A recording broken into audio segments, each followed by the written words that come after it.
D'accord. Ben a parlé tout à l'heure de nomination. Bu ñu déggee nomination xel yi dafay dem ci choix.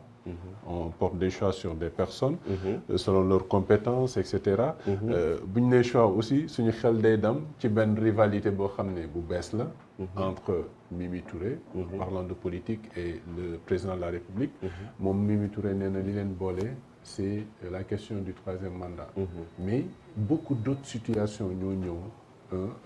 Tombé li ñuy war rek wax rek tombé waral ay gaaf xel yi dem ci yeneen ak yeneen mais d'abord regard bi sur cette nouvelle rivalité là on voit une femme qui défie ni mu ko waxee moom un des grands de ce monde.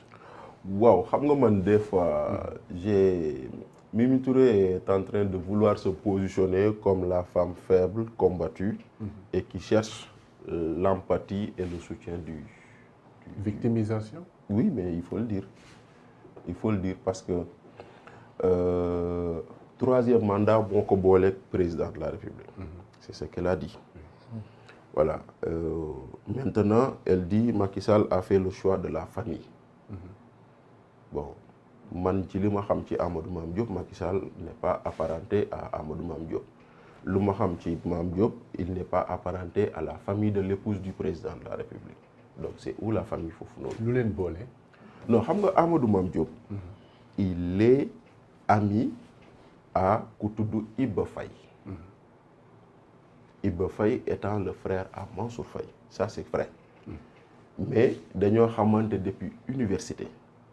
Iba Faye tuddee taawam Amadou Mame Diop ba ñuy nekk étudiant. mu doon lu yàgg. Mame Diop dem ba ci jimmi jamono. tuddee Iba Faye doom mooy un fils qui a bientôt 7 ou 8 ans ñu ngi dégg ñenn ñu ne tuddee na Marème Faye doom tuddee na Mansour Faye doom musul tuddee Marème musul tuddee Mansour Iba Faye la tuddee te parce que Iba mooy xaritam mais loolu noonu c'est des relations ndaxte tey jii nii biir rédaction bi yow sax am na ñoo xam ne ñoom nga gën a nekk xarit. Certains diront que c'est un élément peut-être de Marème Faye ça. Bon, ceux qui le disaient, oui. Ceux qui le disent, oui, ils peuvent le dire. Mais quand Mame Diop, parce que moi, mon épouse a travaillé à la compagnie sucrière sénégalaise de Richard Toll pendant 11 ans. Mame Diop daf ma daan jaay garab. Pharmacie mu ngi nekk en face de la gendarmerie de Richard Toll. Mame Diop ba muy ñëw Macky Sall di politique mu la koy dalal di ko héberger. di ko financer wala di leen prendre en charge lui et sa délégation. Personne n'avait parlé de famille. Tout à fait. te loolu lu ma fekkee la. ndaxte am na fa Macky Sall ma nekk congé xam nga rek booy nekk congé ñu woo ma ñu ne ma Macky vient en tournée à Richard Toll. Tu es en congé mais il faut couvrir la tournée. mooy lu mu doon wax rek da ngay nekk jeune même si liggéey nga ba wàcc sax ñu ne la liggéey amaan na rek nga jógaat. donc je viens mais la délégation de l'APR.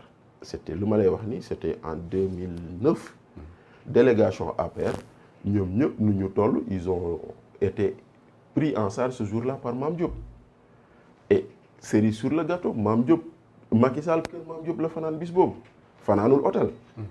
Donc c'est des relations anciennes après lui aussi personne ne dira que c'est pas un militant de la première heure et d'autant plus que politiquement, il gagne aussi. Depuis 2012, toutes les élections auxquelles il a participé, dans le département de Dagana, Mame Diop les a gagnées.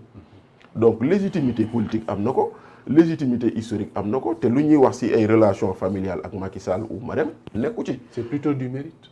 Ah, bien sûr. Bien sûr. Peut-être que nag maintenant, xam nga déjà beneen côté bi, le fait que ñoom députés yi ñu daje, jàkkaarloo président, ne ko koo ñu tànnal ànd nañ ci ak yow.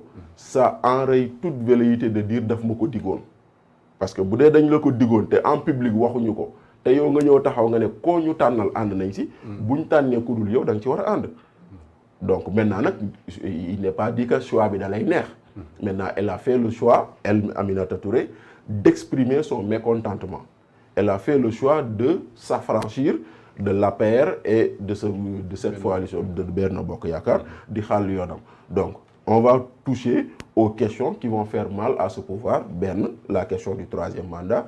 Ñaar, la question de la relation de la famille dans les affaires. Parce que nous avons un problème avec Macky Sall, nous avons un problème avec Abdoulaye Wade. Et 3, on va toucher aux questions lié à on va même jusqu'à nous dire oui bu ngeen deful ndànk troisième mandat buñ ko fi yëkkitee ay nit dinañ dee mais man damaa gëm les Sénégalais ont réglé la contradiction du troisième mandat de Wade par les urnes. Donc Macky Sall tam sa question du troisième mandat elle sera réglée de mon point de vue par les urnes. Parce que Sénégalais yi ku ñu bëgg a fal lañ ñuy fal ku ñu bëggut a fal mënoo ci dara. C'est ça. La preuve élection locale yi nii ña gagné woon mairie yi ñu gagné woon ils ont pratiquement regagné au même niveau dans les départements. Donc quel est le problème? Pourquoi là-bas c'est une élection régulière, normale et démocratique? Et pourquoi si par extraordinaire ça devenait Macky Sall, ce serait un problème de parce que dañoo sàcc élection kenn mënu ko sàcc au Sénégal man mooy li ma gëm. Les Sénégalais sont mûrs et matures. Nous sommes l'un des rares pays où on vote le dimanche, le lundi nit ñi dem liggéeyi. Alors qu'en Afrique dañuy voter dimanche nit ñi toog kenn liggéeyul parce que le pays est bloqué. Ñun au moins on n'a pas ça. Kon nag on peut poser des débats, c'est politique ku nekk tontu ci. Mais quand même, posons-les sainement et posons-les objectivement aussi, mais posons-les aussi sur des questions qui vaillent la peine. Parce que la question de la poste là, c'était une question qui aurait pu mériter un débat national. Mais kenn gisu ko. La question, yeneen question yu ñuy wax concertation sur la vie chère tey jii est-ce que xam nga ni Belgique ils sont en pénurie d'essence? Oui. Parce que la crise toll na foofu noonu. La France d'ailleurs on est en train de rationner les gens dans le truc et on a interdit les jerrycans parce que gars yi dañ doon dem jënd seen benn bouteille duy ci denc en prévision de yooyu. Donc vous voyez tout ça, ça devrait être des débats. Ça ne l'est pas sur l'espace public. Lan mooy débat bi Cheikh Bara wax na lan mooy débat bi Fatmata Ndiaye Tampi et c'est regrettable et à ce niveau peut-être que nous médias, quand je dis nous médias mooy les acteurs les médias war nañ xool comment relever le niveau du débat sur des questions qui soient plus portées sur le développement que sur des questions crypto-personnelles. Je pense que la responsabilité mu ngi ci côté médias yi et ils doivent l'assumer pleinement. Ben, sur la nouvelle posture de Aminata Touré dañuy gis ne de jour en jour dafay am benn posture frontale boo xam ne day attaquer frontalement le président de la République ni ñu ko mën a expliquer. waaw xam nga am na si yoo xam ni yëfu nit la tout court. Aminata Touré a parcouru plus de 5175 kilomètres. Def le tour du Sénégal. Man am na si yoo xam ni je me suis permis d'y aller pour voir comment ça se passait. Fekkee na bi muy dem Dagana ak fa ñoom Mame Diop, Omar Sarr, le père de sa fille. C'était une très belle image ñoom ñaar ñu toogandoo. Omar très froid. wala ni que ni jàmm moo am suñu diggante parce que Omar moom du commenter yenn yi le ministre des Mines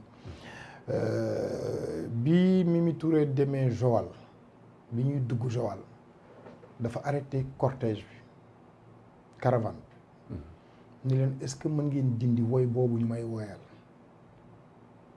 biñ may kañ man Mimi Touré ñu teg woy bi waa Touré Kunda woy président Macky Sall wala bi ko Souleymane Faye woy gaa ñu ni ko non yow yaay nekk tête de liste yow mu ni non man campagne ma pour man Macky Sall laay campagne te bëgguma ñu dem ba yaakaar ni que ni dama ko bëgg effacer pour non je suis loyal teg leen rek bu ngeen tegee moom 30 minutes pour moom ngeen jël benn morceau ngeen teg Mimi Touré après ngeen delluwaat